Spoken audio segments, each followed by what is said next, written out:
Съботата или неделята? Разобличаване на съботянските аргументи. Въпросът събота или неделя стои в сърцевината на диалога между православната църква и адвентистите. Това не е просто спор за дата, а отражение на два различни начина да се разбира връзката между Стария и Новия Завет. Настоящото изследване представя православната гледна точка, обогатена с мъдростта на църковните отци, за това как и защо християнското богослужение се е преместило от съботния ден към неделята. Разглеждаме тази промяна не като произволно решение, а като естествено следствие от Христовото възкресение, което преобрази цялото творение и даде ново значение на времето. За православните вярващи неделята е не просто заместител на съботата, а изпълнение на нейния по-дълбок смисъл. Тя е едновременно първият ден на новото творение и предвкусване на вечността. Старозаветната съботна традиция несъмнено има божествен произход, установена при сътворението и потвърдена в Синайското законодателство. В книга Битие четем: „И благослови Бог седмия ден и го освети, защото в него се почина от всичките си дела, които Бог сътвори и създаде.“ Тази заповед придобива още по-голямо значение в десетословието, където Господ повелява: „Помни съботния ден, за да го светиш. 6 дена работи и върши всичките си дела, а седмия ден е събота на Господа, твоя Бог.“ Съботата в старозаветния контекст представлява не просто ритуално предписание, а дълбок богословски символ на завета между Бога и неговия избран народ, знак за освещаването на времето и преживяване на вечността в рамките на историята. С идването на Новия Завет обаче настъпва забележителна метаморфоза в богослужебния ритъм. Тази промяна не представлява отхвърляне на Божието установление, а неговото изпълнение и преобразяване в светлината на Христовото спасително дело. Господният ден, първият ден от седмицата, придобива изключително значение в живота на първоапостолската община поради няколко фундаментални събития. На първо място стои славното Възкресение Христово, централното събитие не само в историята на спасението, но и в цялата човешка история. Всички 4 евангелия единодушно свидетелстват, че това преломно събитие се случва в първия ден на седмицата. Според евангелист Марк, и много рано в първия ден на седмицата дохождат на гроба, когато изгря слънцето. Възкресението Христово като победа над смъртта и начало на новото творение естествено превръща първия ден на седмицата в нов ден на празнуване.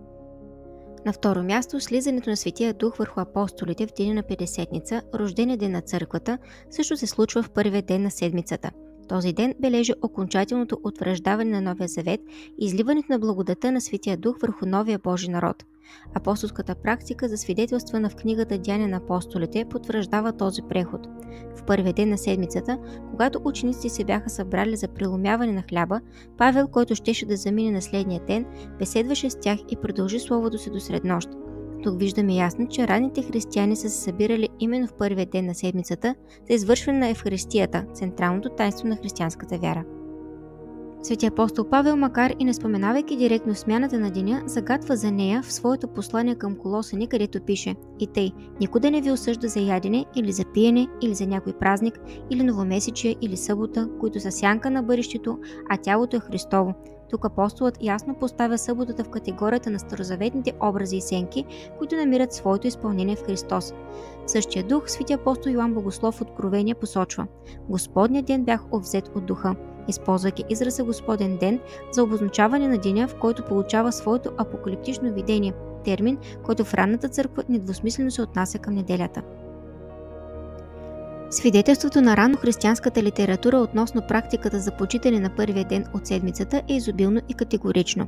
Още в края на първи век намираме в древния църковен документ Учение на 20 апостоли предписанието: „Господния ден се събирайте, преломявайте хляб и благодарете, като изповядвате прегрешенията си, за да бъде чиста вашата жертва.“ Изразът Господен ден тук несъмнено се отнася до първия ден на седмицата, тъй като терминът Кириаки вече е бил установен като обозначение за неделята. Свети Игнатий Богоносец, епископ на Антиохия и пряк ученик на апостолите, свидетелства в посланието си към магнезийците около 107 година за преминаването от съботно към неделно богослужение. Той пише: „Тези, които са живели според древния порядък, вече не съблюдават съботите, но живеят според Господния ден, в който нашия живот изгря чрез него.“ Тези думи потвърждават ранната християнска връзка между Възкресението и неделята като свещен ден за поклонение. Изключително ценно свидетелство предоставя свети Юстин философ и мъченик в своята първа апология, адресирана до император Антоний Пий около 155 година. Този забележителен ранен християнски апологет и мъченик дава детайлно описание на неделната литургична практика. В деня, наречен Ден на Слънцето неделя, всички, които живеят в градовете или в селата, се събират на едно място и се четат спомените на апостолите или писанията на пророците, докато времето позволява. След като четецът свърши, предстоятелят със слово обещава и подбужда към подражание на тези добри неща. След това всички ставаме заедно и отправяме молитви и, както казах по-горе, когато приключим молитвата, се донася хляб, вино и вода и предстоятелят по същия начин отправя молитви и благодарения според силите си, а народът одобрява, казвайки амин. И се извършва раздаване и преобщаване на всеки от благодарствените дарове Евхаристията и на отсъстващите се изпраща чрез дяконите. В продължение на своята апология Свети Юстин обяснява и богословската причина за избор на този ден. В деня, наречен Ден на Слънцето, всички ние, живеещи в градовете или в селата, се събираме заедно, защото това е първият ден, в който Бог, разпръсвайки мрака и хаоса, сътвори света и в същия този ден Исус Христос, нашия Спасител, възкръсна от мъртвите. В своето съчинение за Светия Дух, Свети Василий Велики обяснява богословския смисъл на молитвената поза в неделния ден. Той отбелязва, че вярващите се молят прави в първия ден на седмицата, макар не всички да разбират духовното значение на този обичай. Според Великия Кападокийски отец, изправената молитвена стойка символизира както съвъзкресението с Христос и призива да търсим небесното, така и предобразява бъдещия век, който християните очакват. По този начин неделната молитвена практика свързва възкресението на Спасителя с есхатологичната надежда на църквата. Затова църквата учи своите чада да изпълняват молитвите си на този ден изправени, за да напомня постоянно за безкрайния живот и да не пренебрегваме провизиите за това пътуване към вечния дом. В тези дълбоко богословски размисли Свети Василий разкрива есхатологичното измерение на неделното богослужение като предвкусване на бъдещия век и вечния живот. Свети Йоан Златоуст, ненадминат църковен оратор и тълковател на свещеното писание, в своите беседи върху посланието към галатяни размишлява върху отношението между старозаветния закон и новозаветната благодат. Защо тогава юдеите спазват съботата?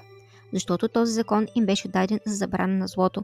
Но благодата не само сме свободни от подобна наблюдателност, но и имаме заповед да изоставим стария ред и да живеем според новия.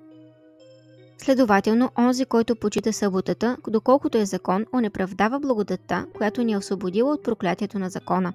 В друга своя проповед Свети Йоан Златоуст още по-ясно подчертава: в нашите църкви всяка неделя се извършват таинствата.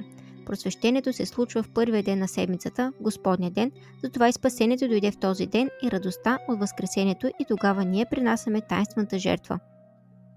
Православното разбиране на отношението между съботата и неделята не се основава на отмяна или отхвърляне на заповедта за почивка, а на нейното преобразяване и изпълване с ново христологично и есхатологично съдържание. Този подход е в пълно съответствие с Христовите думи: не мислете, че съм дошъл да отменя закона или пророците, не съм дошъл да отменя, а да изпълня. Законът, включително и съботната заповед, достига своето пълно осъществяване и изпълнение в Христос, който е Господар и на съботата. Свети Григорий Богослов, друг от великите кападокийски отци, размишлява върху богословското значение на Господния ден. От всички празници, които имаме, най-главен и тържествен е денят на Светлото Христово възкресение, който справо наричаме Господен ден или Ден първи, защото в него Господ възкреси човешкото естество от мъртвите и даде начало на новия живот. В този ден Христос започна Светото царство, затова той се нарича Царски ден и като ден на светлината той е образ на бъдещия век, когато праведниците ще сият като слънце в царството на своя Отец. Тези прекрасни думи разкриват многопластовото богословско значение на неделята като ден на Възкресението, ден на новото начало, царски ден и образ на бъдещия век. Преминаването от съботата към неделята носи дълбока символика и на космологично равнище. Съботата като седми ден бележи завършека на първото творение, докато неделята като първи и същевременно осми ден знаменува началото на новото творение в Христос. Свети Максим Изповедник, един от най-дълбоките богослови на Византия, разкрива този аспект. Съботата била сянка, а неделята е икона на бъдещия век, на осмия ден, който никога не залязва. Както Господ възкръсна в първия ден, така и ние ще възкръснем в последния, който всъщност е отново първи. Седмият ден е завършек на тленното творение, а осмият – началото на нетленния живот. Съботата е край на Адамовия свят, а неделята – начало на обновения свят в Христа.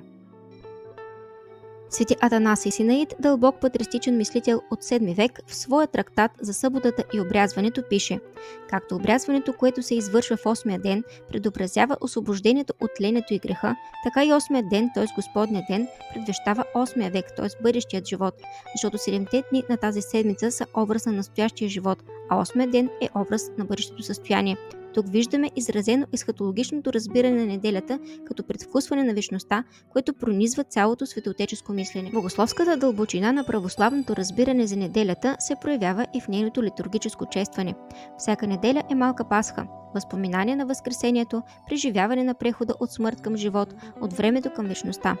Чудното възкръсно богослужение с неговите тържествени химни и възгласи Христос възкресе свидетелства за централното място на Възкресението в православната вяра и богослужебна практика. Неделята е денят на Евхаристията par excellence, денят, когато църквата в пълнота се събира около трапезата Господня, за да възпоменава спасителните Христови страдания и през славното му възкресение и да предвкусва есхатологичното осмо утро на вечния живот.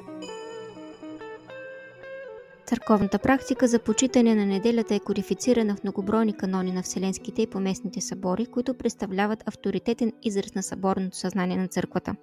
Особено знаменателен е 29-тият канон на Лаудикийския поместен събор.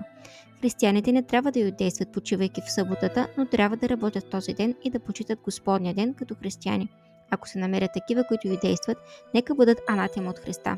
Този канон ясно показва, че за православното съзнание връщането към съботопочитанието представлява отстъпление от пълнотата на Новия завет към сенките на Стария. Седмият Вселенски събор в своя 55-ти канон отново утвърждава значението на Господния ден.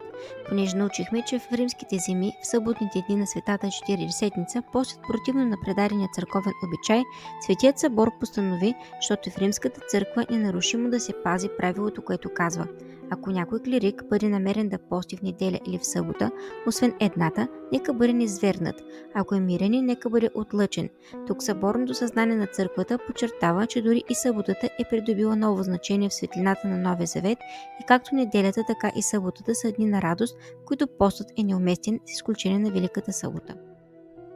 В знаменития 66-ти канон на светите апостоли, който принадлежи към древното каноническо наследство на църквата, четем: ако някой клирик бъде намерен да пости в Господния ден или в събота, освен само една велика събота, нека бъде низвергнат. Ако е мирянин, нека бъде отлъчен. Този канон показва, че още в най-ранната църква и двата дни, съботата и неделята, са се почитали, но с различно богословско съдържание. Съботата като възпоменание на първото творение и почивката на Твореца, а неделята като ден на новото творение в Христа. Адвентизмът от седмия ден и подобните му течения, които настояват за буквално спазване на съботата като единствен ден за поклонение, допускат няколко фундаментални грешки от гледна точка на православното богословие. На първо място те проявяват своеобразен буквализъм, който се придържа към буквата на закона, но изпуска неговия дух и вътрешно преобразяване в Христа. Този буквализъм пренебрегва новозаветното осмислене на закона, изразено от светия апостол Павел: буквата убива, а духът животвори. На второ място, съботянството демонстрира характерното на протестантските деноминации отхвърляне на свещеното предание като извор на божественото откровение наред със свещеното писание. То пренебрегва непрекъснатото свидетелство на църквата от апостолски времена до наши дни относно почитането на неделята.